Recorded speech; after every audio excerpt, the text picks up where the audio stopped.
Good day or good evening, junior tuckies, or anybody who wants to benefit and learn from an English grade 8 to 9 class on punctuation. Now, we have tried to be as inclusive as we can in terms of all of the punctuation marks, so stick with us. I am positive that you will learn something. Right, so before we get started, allow me to introduce myself to you. My name is Miss Langtree, and I am an English teacher. I am a qualified English teacher who taught in Pretoria for 2 years, and now I found myself in sunny KZN. So, aloha, everybody. And yes, I do find that difficult roads do lead to beautiful destinations, and punctuation is something that you will use in every single sentence in English and other languages. So let's concentrate and let's do this, shall we? Right, so as you can see, we are covering pretty much everything surrounding punctuation. If I have left something out, or if you would like me to go into more detail, please do let me know. However, we will be covering the full stop, semicolon, ellipsis, comma, colon, apostrophe, speech marks for direct speech and quoting, question marks, exclamation marks, brackets, dashes, and the hyphen. Now, please note that sometimes we do. Oh goodness, what is going on with my voice? It's quite early in the morning here. I do apologize. So, please note that this is not a parts of speech video. Yes, every now and then I will be referring to parts of speech, but that is only because sometimes it is impossible to separate punctuation from words. So that is why. But this is purely a punctuation video, so please treat it as such. Right, so let's get started with the one that hopefully all of us know about, the full stop. Okay, so it is a dot that looks like so, okay, at the end of sentences. Okay, this is where the symbol can be found, and it is used to separate these full sentences. So we have to ask ourselves, what is a full sentence? Well, let's have a look over here. A sentence is one concept, idea, or thought. In order for the reader to understand what you are saying and trying to say, full sentences are very important. Ask yourself, can this concept that I am saying, can this concept stand alone? Without any more context, without any more words helping us, would people be able to understand exactly what I am saying in this sentence? Is the sentence complete on its own? Is it strong and independent? Okay, capital letters are always found straight after a full stop. Where else can we find capital letters? At the beginning of sentences. Yes, guys. So, the common rule that we use when we're trying to identify, is this sentence a full sentence? Is this just a part of a sentence? What punctuation should I use here? The common rule is that they have some kind of subject and they have a verb as well. So the verb is meant to decide on the tense of a sentence, but we won't get into such details right now. Basically, I sing is a full sentence on its own. Picture if you've got a very, very quiet friend who only says the bare minimum, what they would say for everyone to completely understand what they are trying to say without any more words being necessary. So let us have a look over here. Okay, at some of these short sentences. We move. I heard this one from my students all the time. Don't worry, ma'am, we move. Not quite sure what they mean, but they do mean that, we are going to carry on going, and this is a full sentence on itself. We have the subject, we have move in present tense. We move. Let us persevere. That's basically a more official way of saying we move. Keep going. I believe in you. Dinner, it's you. Sorry, guys. I believe in you. Dinner is ready. Let's eat. All of those are full sentences. All of those have some kind of context to them. They've got the verb. There is a subject here. It's just that there's a mission taking place. Okay, the apostrophe is making let us turn into one word, let's. Okay, but I don't want to confuse you too much. So let's have a look over here. Sentences which are not full. So they're lacking context. You need more. Okay, are sentences that often either have no verb or they don't have a subject. So they don't have who they are talking about, who is doing this action. Okay, so here's some examples of sentences that aren't full. With gold. Okay, what is with gold? Okay, where is the verb here? Has blue fabric. Um, what is the subject here? What has blue fabric? Okay. With all their might. With whose might? Okay, do you see what I mean? There's definitely something missing from these sentences. These sentences are not considered full. Okay, and they would hence, in a full sentence, when you are busy writing, they would need a comma, they would need something so that we can add on more information. Right, so the full stops are used, once again, to separate full sentences. Right, so when we naturally talk about full sentences, it's a good idea to try and say these sentences out loud and see what the sentence is calling for. Often when we speak, we naturally do need to pause, and that is why full stops are so important at the right time. Having too many full stops would mean that the sentence is stilted all the time, or not having enough means that you can't even breathe, you can't even follow the train of thought anymore because it is not broken up. Okay, so let's have a look at some of these full sentences. The girl caught the ball with her hand. Okay, we've got the subject over here. We've got caught the ball. So that's what she did. Okay, and some more context. We've got the object here. The rest of the soccer team was not very happy. Okay, so I can't say the girl caught the ball with her hand. The rest of the soccer team was not very happy. No, we do need a break. We do naturally need a break. Okay. There is another symbol that we could have used to separate these full sentences and to give it less of an official pause. Can anybody think of the symbol? Okay, let's look at the next sentence. I was thinking about what happened yesterday. Perhaps I shouldn't. Perhaps I should have done something differently. Okay, so again, we've got our subject. We've definitely got two full sentences here. Thinking is the verb. Done. Okay, is the verb there. Should have. How could we change should have with punctuation to help this two-syllable section become one syllable? Because when we naturally talk, if I was to say this in conversation, I would have said, perhaps I should have done something differently. Should have. Okay, we would go should, apostrophe, VE. Should have, and then you can take the HA out. And then it just naturally rolls off the tongue a bit easier. But I digress. That is the apostrophe. We will get there in time. Do you see? Here we go. Do you see how the sentences can each stand on their own? A full stop separates a collection of words that can stand on their own. A full sentence only. A comma cannot do this. This is the biggest mistake that people make. They know that their sentence needs a pause, so they are on the right track. However, if you're using a comma to separate full sentences, this will irk the teacher. We do not enjoy seeing that, and it will make them mark your paper accordingly. Something as small as a full stop or a comma being used incorrectly. Something that's quite important to note is that you should not use full stops when providing a title. So say for your essay, you've got a title at the top. It's very tempting to use a full stop. Please do not.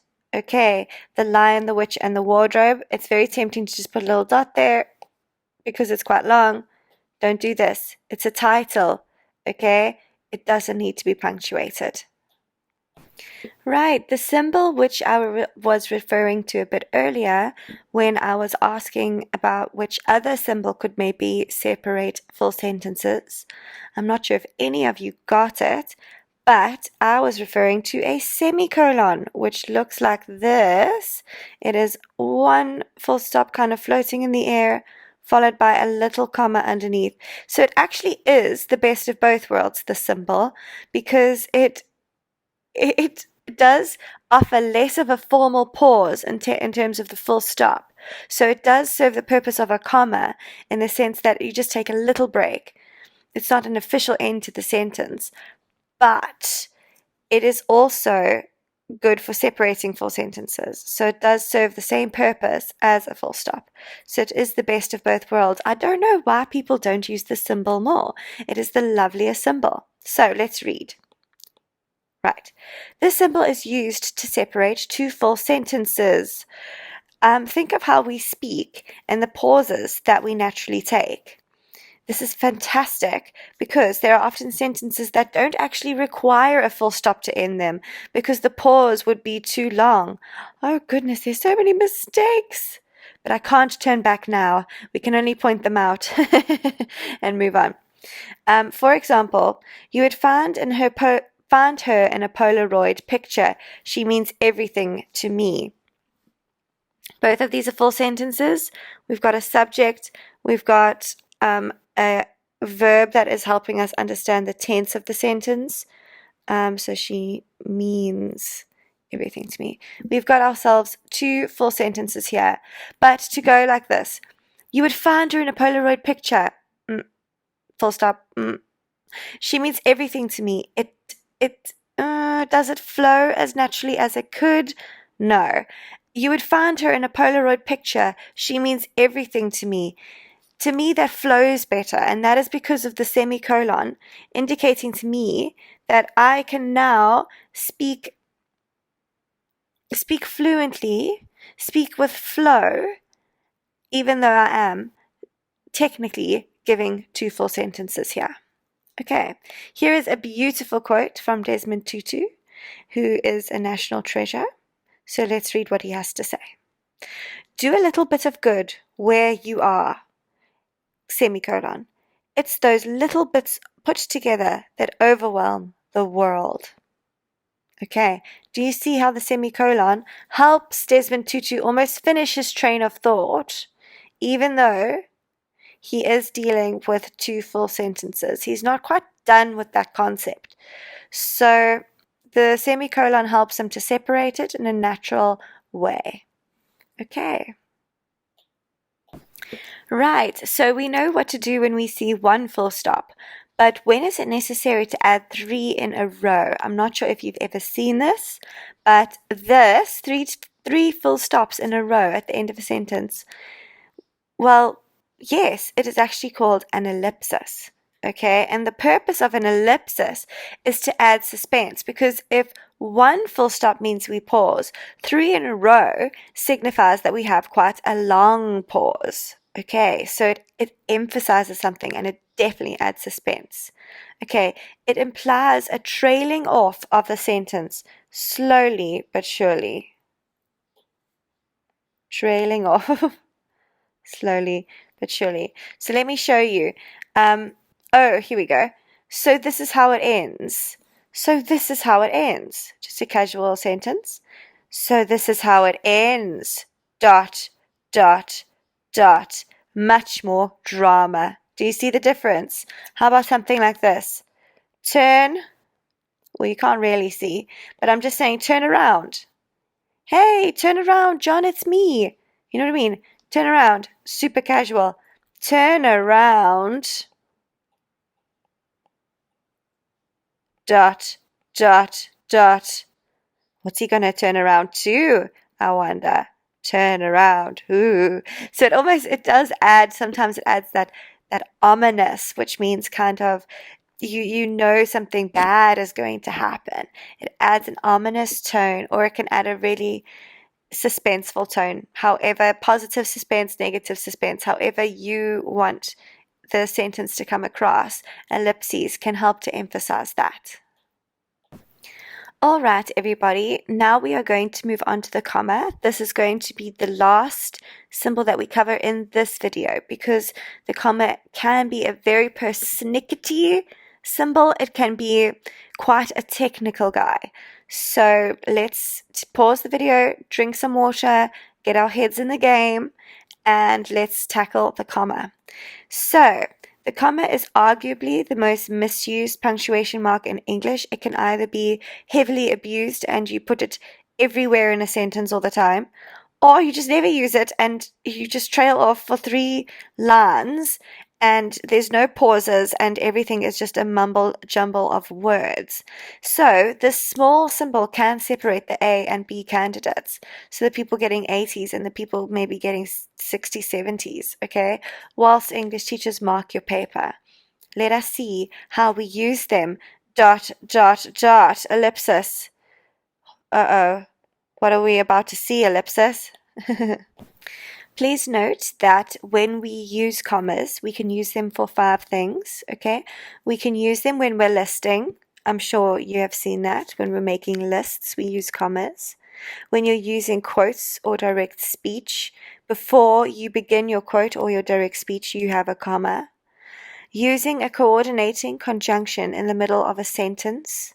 Okay, this is where the parts of speech slip in a little bit because I do need to remind you what those are in order for us to truly use the comma correctly.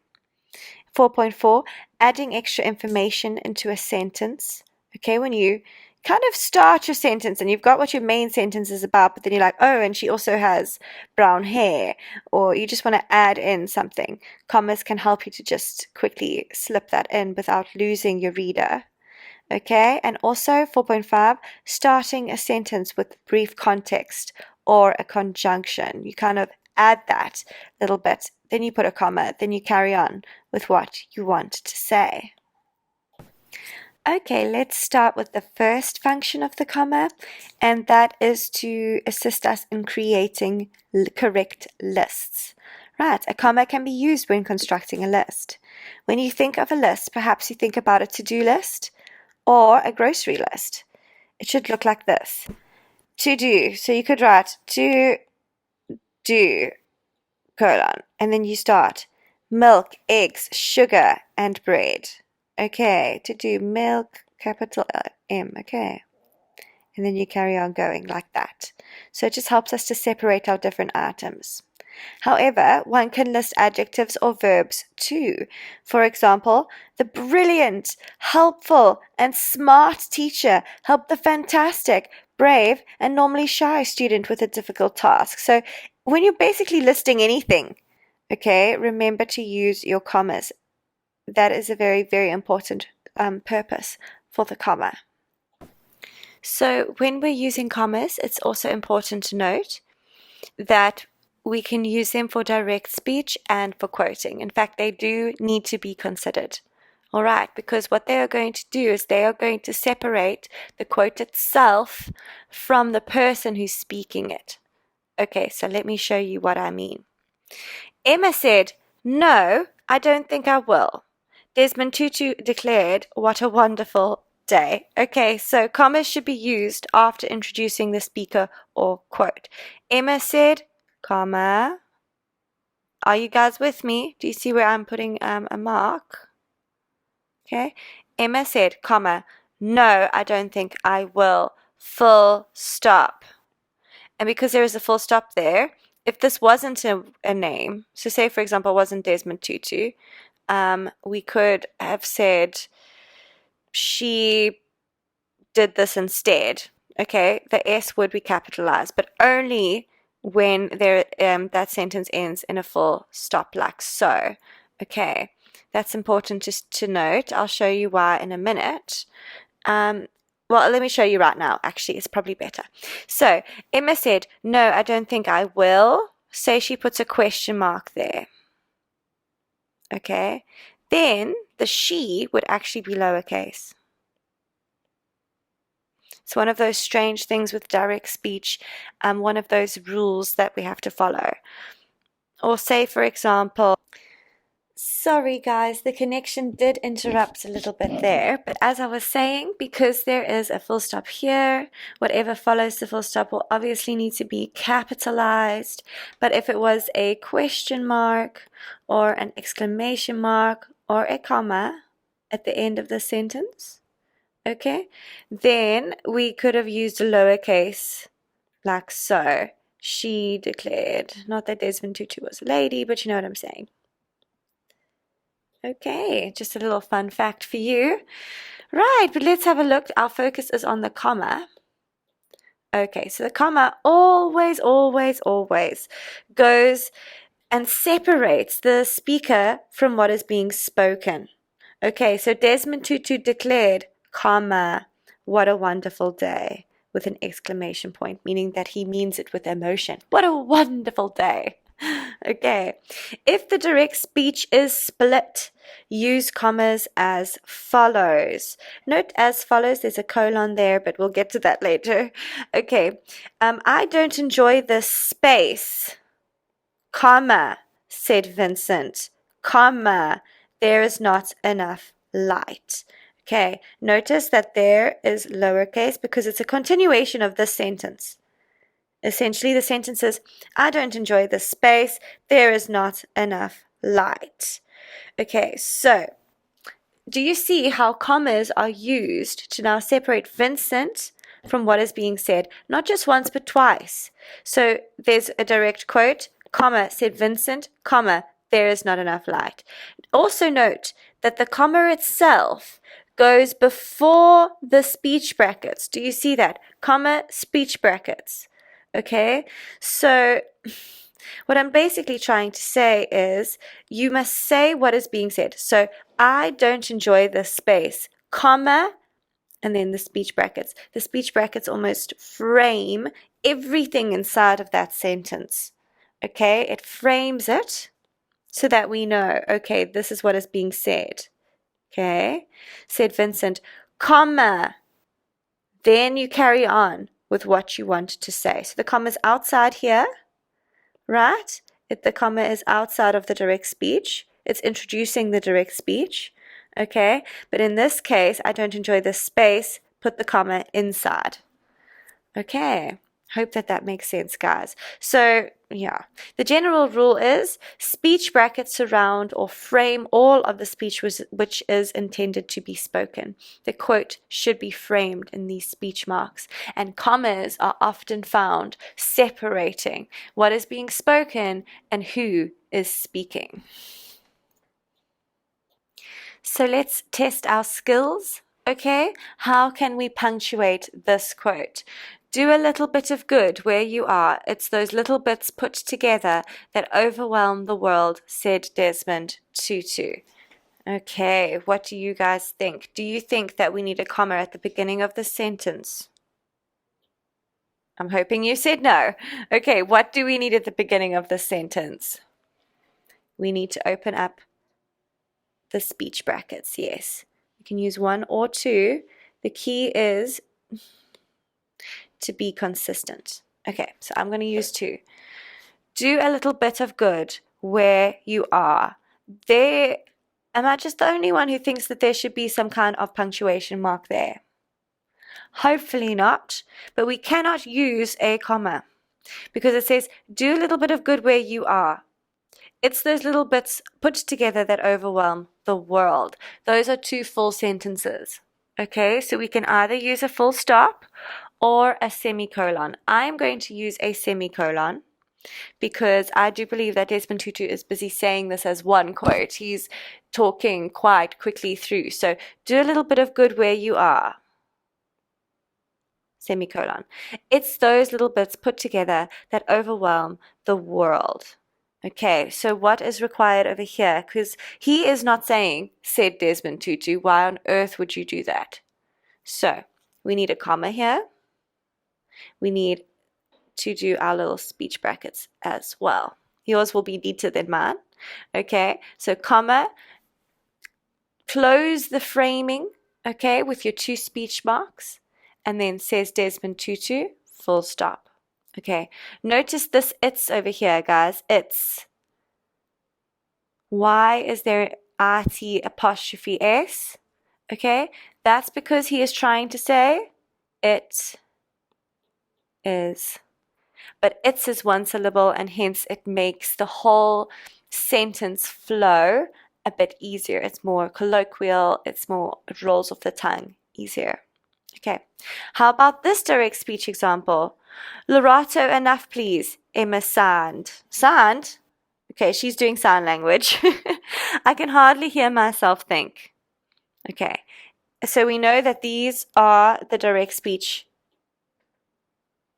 in question because of those speech brackets, but now we need to use our commas. Obviously, we will not put a comma over here. No, simply because at the beginning of the sentence anyway. This is because why would we need to pause at the beginning of the sentence? The sentence has not started yet. So we start straight away with our speech brackets. Lorato, enough please. We cannot have no punctuation separating Emma and please here. Okay, so unless she is yelling, she can use an exclamation mark or a question mark. Emma, Lorato, enough please. Okay, but no, we are going to use a comma here simply because we don't think that she's done. Emma, enough please. I can hardly hear myself think. Okay, we'll use a comma there. Also, after the name Lorato, we actually do need a comma as well. When we say someone's name in a sentence, there is often a comma used there. Okay, so Lorato, comma, enough please, comma, Emma sighed. I can hardly, comma. Okay, there must always be punctuation separating who is speaking and what is being spoken. I can hardly hear myself think. We can use an exclamation point at the end. We can use a question mark. Let's use a full stop. Remember, the full stop goes inside the sentence. Okay, it goes over there. It goes before the speech brackets. All right, it is framed by the speech brackets. Okay, I hope that was helpful. Right, so commas can also be used to help a coordinating conjunction separate two full sentences. So let's take a closer look at what our coordinating conjunctions are. Okay, it's a part of speech which can separate two full sentences. One way to remember these conjunctions is through the abbreviation fanboys. Have you heard of fanboys before?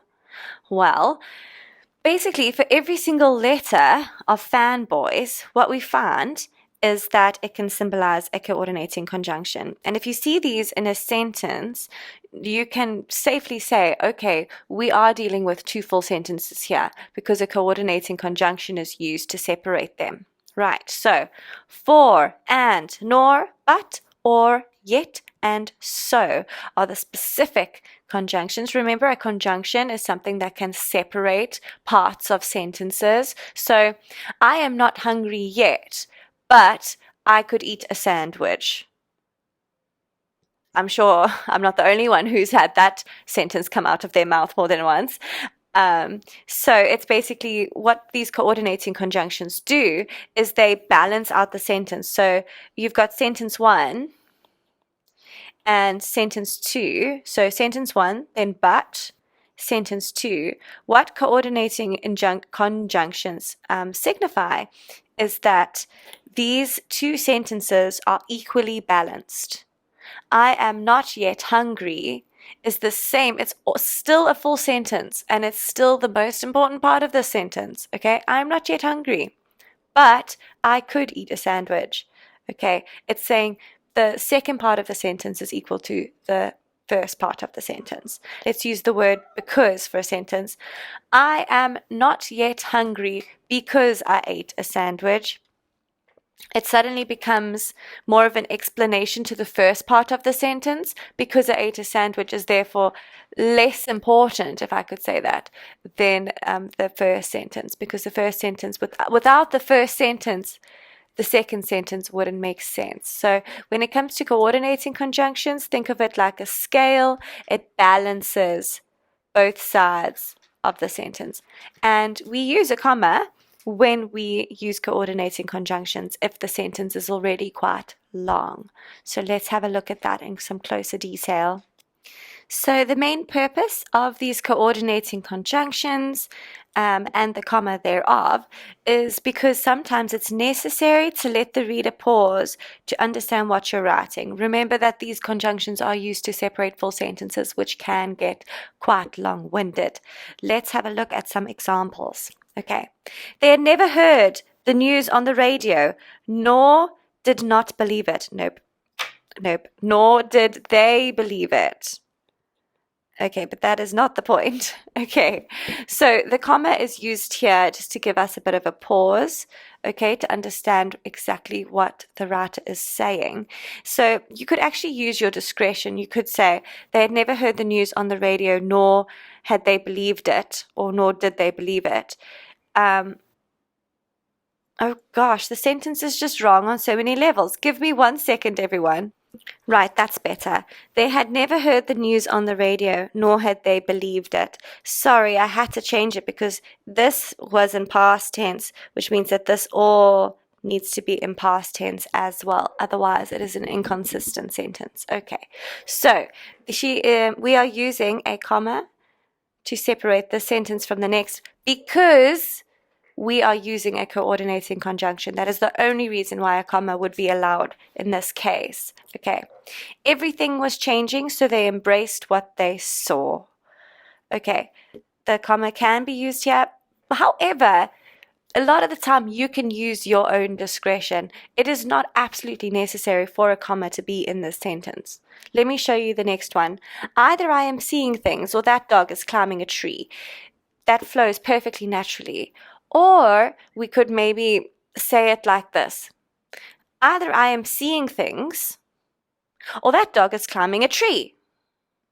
So do you see how it's the writer's discretion as to whether or not they want to use a comma? But if you do see a coordinating conjunction and you do find the sentence is just, it's too long-winded, it's time to use a comma. Okay. Okay, this is something that is definitely your best friend when it comes to trying to articulate complicated sentences, okay? You can use commas to insert little pieces of information to help you add detail to your sentences, to help you articulate your point, to help people visualize what you are trying to have them visualize with words.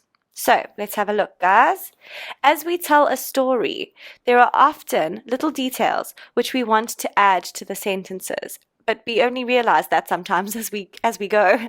Okay, so often you're mid-sentence and you want to add a note in order for you to help articulate yourself. So for example, I went to find camouflage clothing on Friday at the mall, but could not find any. So say for example, you're at home and someone says, oh, why do you look so tatty? Have you never gone to the mall? Okay, then you start talking and you want to say, I went to find camouflage clothing, but I could not find any. You want to add some more details so that they don't say, well, when did you go? Where did you go? So you just kind of add this in. So I went to find camouflage clothing, comma, on Friday at the mall, comma, but I could not find any.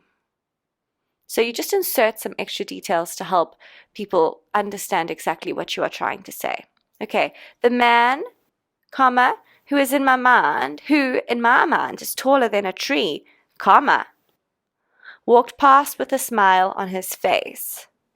Right, the man walked past with a smile on his face is not really helping me picture anyone in particular. But when you say, who in my mind is taller than a tree, it helps us to visualize, okay, this guy is humongous. Perhaps our reader is feeling a little bit apprehensive by this person walking past them.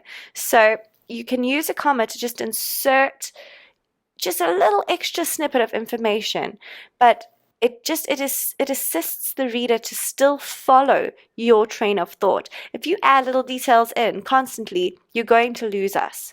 Okay, and hence that is why the comma is extremely important when it comes to adding some extra info. Right, and just as how we can add that extra information into the middle of a sentence, often we like to start our sentences with a bit of brief context too, and that is absolutely fine. Just make sure that you separate that with a comma as well. So you go after the fall, comma, and then you carry on with what you want to say. Right, so let's have a look here. A comma can assist when a pause is needed near the end of a sentence or at the beginning. Before the fall, comma, Sibulelo was confident when walking on rough ground. Okay, so the main sentence here is Sibulelo was confident when walking on rough ground. But it's important, if we don't get this little bit of context here, it it would confuse the reader actually, because see the next sentence here says, after the fall, though, she was a little shaken. So that extra context is actually essential. But it's important that we just put a comma there because it just helps us separate, okay, this is a little bit of information that she's adding, but it's not the main sentence. As soon as people don't know what the main sentence is, there's a risk involved that they will not follow what you're trying to say. And that's why commas can be extremely abused as well. People throw in commas everywhere, but then it's counterproductive because where is the main sentence? Everything is separated by commas. So you need to be selective with your commas. But yes, they're very important when you're adding little snippets of extra bonus information. Okay, notice how I have put 2 commas here after the fall, though. That's because this is how we would say it. After the fall, though, she was a little shaken. Did you notice that there's 2 pauses there? Okay, and that's how we would fluently say that sentence. And that is why I added an extra comma. Okay. Only, she did actually miss him when he was not around. Shame, man.